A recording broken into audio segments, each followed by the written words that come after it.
तर एक breaking news समोर येते। महानगरपालिका निवडणुकीतील विजयानंतर गुलाल उधळण्याच्या नावाखाली सत्ताधारी पक्षांच्या लोकप्रतिनिधींनीच कायद्याचे धिंडवडे काढल्याचा धक्कादायक प्रकार समोर आलाय। शिंदेंच्या शिवसेनेच्या उमेदवारांनी भर रस्त्यात तलवारी नाचवल्याचा व्हिडिओ व्हायरल झालाय। छत्रपती संभाजीनगरचे पालकमंत्री संजय शिरसाट यांची मुलगी हर्षदा शिरसाट, राजू राजपूत आणि अभिजित जीवनवाल यांनी तलवारी नाचवल्यात। या प्रकरणी अभिजित जीवनवाल यांच्या विरोधात वेदांतनगर पोलीस ठाण्यामध्ये गुन्हा देखील दाखल करण्यात आलाय। मात्र हर्षदा शिरसाटांवर अद्याप कोणताही प्रकारचा गुन्हा दाखल झाला नसल्याची माहिती आहे। त्यामुळे मंत्र्यांच्या मुलांना वेगळा न्याय आणि इतरांना वेगळा न्याय आहे का, असा सवाल या निमित्ताने उपस्थित केला जातोय। सार्वजनिक ठिकाणी तलवारी नाचवल्यामुळे कायदा सुव्यवस्थेचा प्रश्न निर्माण झालाय।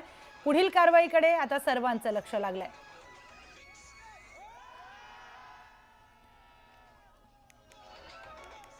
छत्रपती संभाजीनगरची ही सगळी दृश्य आपण बघतोय। छत्रपती संभाजीनगरमध्ये महानगरपालिकेची निवडणूक झाली, त्यानंतर निवडणुकीचे निकाल आले आणि त्याच निकालानंतर विजयाचा जल्लोष आपण पाहतोय। दोन दृश्य आहेत, दोन्ही दृश्यांमध्ये तलवारी नाचवण्यात आल्यात। एकीकडे संजय शिरसाट यांची मुलगी हर्षदा शिरसाट हिने तलवार नाचवली, तर दुसरीकडे अभिजित जीवनवालने यांनी तलवार नाचवली। त्यामुळे नेमकं छत्रपती संभाजीनगरमध्ये कायदा आणि सुव्यवस्थेचे धिंडवडे उडवल्याचा प्रकार दिसून येतोय। आपण थेट जाऊयात आपले प्रतिनिधी अविनाश कानडजे यांच्याकडे। अविनाश, दोन दृश्य आपल्याला दिसतात। हर्षदा शिरसाट आणि अभिजित जीवनवालने तलवार नाचवलेली आहे छत्रपती संभाजीनगरमध्ये, पण फक्त एकाच व्यक्तीवर गुन्हा दाखल झालाय। मंत्र्यांची मुलगी आहे म्हणून गुन्हा दाखल झाला नाहीये का हर्षदा शिरसाट यांच्यावर? आपण जर बघितलं तर छत्रपती संभाजीनगरमध्ये ज्यावेळेस निकाल हाती आले त्यानंतर विजयी उमेदवारांनी विजयी रॅली काढली आणि त्यामध्ये शिंदे सेनेचे जे विजयी उमेदवार आहे अभिजित देविदास जीवनलाल यांनी तलवार फिरवली आणि हा व्हिडिओ सोशल माध्यमावर व्हायरल झाला। त्यानंतर वेदांतनगर पोलिसांनी त्यांच्यावर गुन्हा दाखल केला। मात्र त्याच रॅलीमध्ये हर्षदा शिरसाट असेल किंवा अजून एक जे विजयी उमेदवार आहे त्यांनी देखील तलवार फिरवली, त्यांच्यावर मात्र गुन्हा दाखल झाला नाही। मग एकाच उमेदवारावर गुन्हा दाखल का आणि बाकी जर हर्षदा शिरसाट यांनी देखील तलवार फिरवली तर त्यांच्यावर अजूनपर्यंत गुन्हा का दाखल झाला नाही, हा प्रश्न निर्माण झालेला आहे। जर सत्ताधाऱ्यांनीच कायदा सुव्यवस्था अशा प्रकारे हातात घेतला तर बाकी नागरिक काय करतील आणि शहराच्या कायदा सुव्यवस्थेचा देखील प्रश्न निर्माण होतो। सर्वसामान्यांना वेगळा न्याय आणि मंत्र्यांच्या मुलीला वेगळा न्याय का, असा देखील प्रश्न आता या ठिकाणी उपस्थित होतोय। त्यामुळे पोलीस हा व्हिडिओ समोर आल्याच्या नंतर आता हर्षदा शिरसाट यांच्यावर गुन्हा दाखल करतात का, काय कारवाई करतात हे पाहावं लागेल। निश्चितच अविनाश, आता हे पाहणं महत्त्वाचं आहे की कारवाई होतीये की नाही। धन्यवाद आपण दिलेल्या माहितीसाठी। तर उद्धव ठाकरेंच्या शिवसेनेने 165 जागा लढवल्या होत्या, तर 53 जागांवर मनसेने निवडणूक लढवली। यापैकी उद्धव ठाकरेंच्या शिवसेनेला 65 तर राज ठाकरेंच्या मनसेला 6 जागा मिळाल्या। ठाकरे बंधूंना अपेक्षित असं यश मिळालं नाही। त्यानंतर आता मुंबई महानगरपालिकेतील या निकालानंतर राज ठाकरे यांची सोशल मीडियावर पोस्ट करत पहिल्यांदाच प्रतिक्रिया समोर आली आहे। दरम्यान महापालिकेच्या निकालासंदर्भात शर्मिला ठाकरेंनी देखील आपली प्रतिक्रिया दिली आहे। काय नेमकं म्हटलंय शर्मिला ठाकरेंनी, ऐकूयात। आमचे 0 आमचे सगळे नगरसेवक नेले होते। उद्धवचे मायावते गेल्याला 84 का काय ते होते, त्यातले सगळे नेले होते। 60-65 नेले होते। त्याच्यावरती आम्ही 6 आलो आणि उद्धवचे मायावते 65-66 असतील। सो आम्ही खूप चांगली लढत दिली आणि परत मी सांगते, खूप चांगली लढत विदाऊट एनी आपण असं म्हणतो की सैन्याला निदान धान्य वगैरे तरी पुरवायला लागतं, तेवढं धान्यच आम्ही पुरवलं आणि तिथे म्हणजे तो मिसाईल्स सगळं असून सुद्धा आम्ही खूप चांगली लढत दिली। कसं आहे की शेवटी आम्ही पैशाला त्यांच्या पुरे पडूच शकत नाही।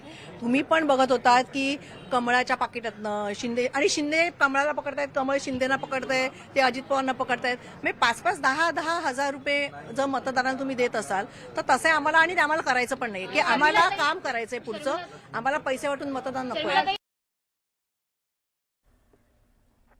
दरम्यान ठाकरे बंधूंच्या युतीचा मनसेला फटका बसल्याचं सांगत या निवडणुकीमध्ये मनसे बिगेस्ट लूजर ठरल्याची टीका मुख्यमंत्री देवेंद्र फडणवीस यांनी केली आहे।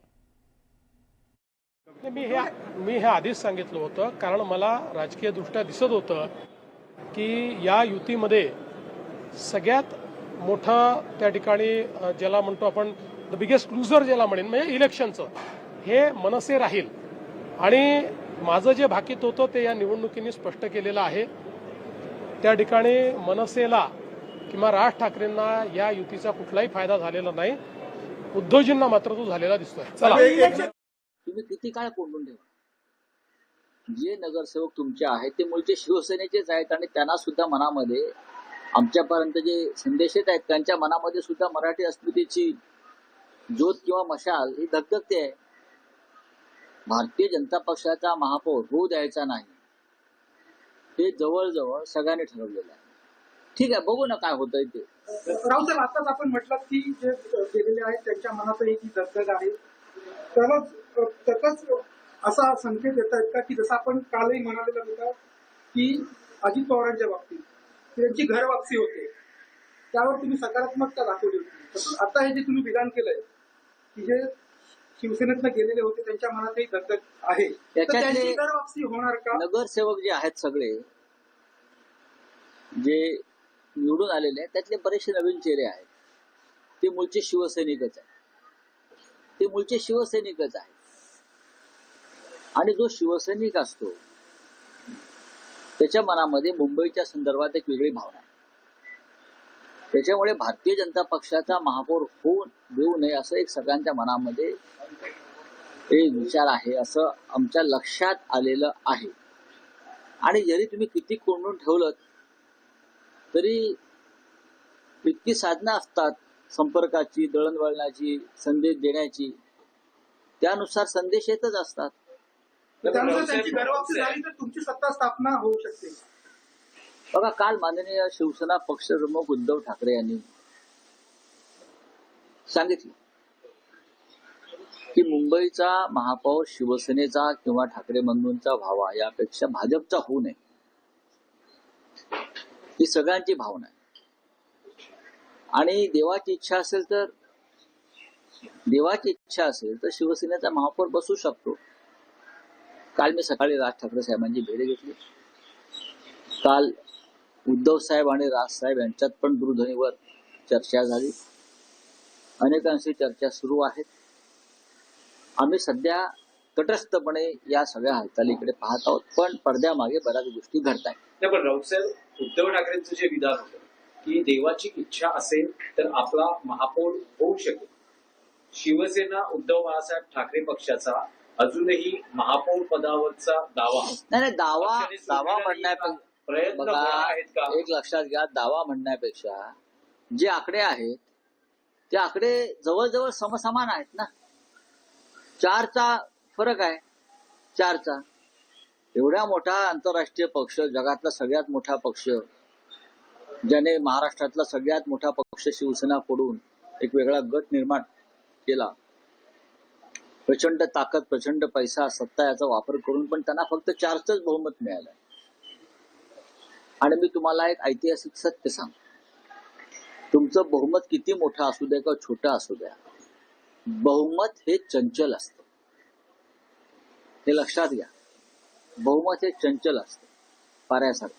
ते इथून तिथे, तिथून येथे कधी सरकू शकतं. हा एक खांबी डोलारा मोदींच्या करंगळीवरती उभा आहे, एवढंच सांगतो. नाही, पण जे मुख्यमंत्र्यांचं असं म्हणणं आहे की उद्धव ठाकरेंचं जेव्हा विधान आलं की देवाच्या मनात असेल किंवा देवाची इच्छा असेल तर आपला महापौर होऊ शकतो, फडणवीस असं म्हणतात की उद्धव ठाकरेंना कोणत्या देवाबद्दल बोलायचं, इन्व्हर्टेड मध्ये देवा, त्यांचं असं म्हणणं आहे की महायुतीचाच महापौर बसेल ही देवाची इच्छा आहे. नाही, महायुतीचा महापौर बसला असता तर 29 नगरसेवक कोंडून नसते ठेवले ना त्यांच्या सहकारी गटानं. जर एवढं सोपं असतं तर 29 नगरसेवक त्यांच्याच राज्यात कोंडून नसते ठेवले. याच्यावरती आमच्या देवाभाऊंचं काय म्हणणं आहे? त्यांची सुटका करा. त्यांचे नातेवाईक काही नगरसेवकांचं कदाचित अपहरण झालं म्हणून तक्रार देऊ शकतात. देवेंद्र फडणवीस 5 दिवस महाराष्ट्रात नाहीयेत, दावोसला आहेत. या 5 दिवसात बरंच काही घडू शकतं. नाही, डावोसला ते आहेत, काय गुंतवणूक वगैरे आणतात असं म्हणतात. ते अनेक वर्ष डावोसला जातात, पण गुंतवणूक काय महाराष्ट्रात दिसत नाही कुठे. त्यांची सगळी गुंतवणूक ही निवडणुकीमध्ये असते, स्वतःची, नगरपालिकांपासून लोकसभेपर्यंत. त्याच्यामुळे जी गुंतवणूक परदेशातून यायला पाहिजे ती आम्हाला कधीच दिसली नाही. आणि डावसला बसून पण ते महानगरपालिकेचं राजकारण करणार तिथे बसून. तर डावसला जाता कशाला?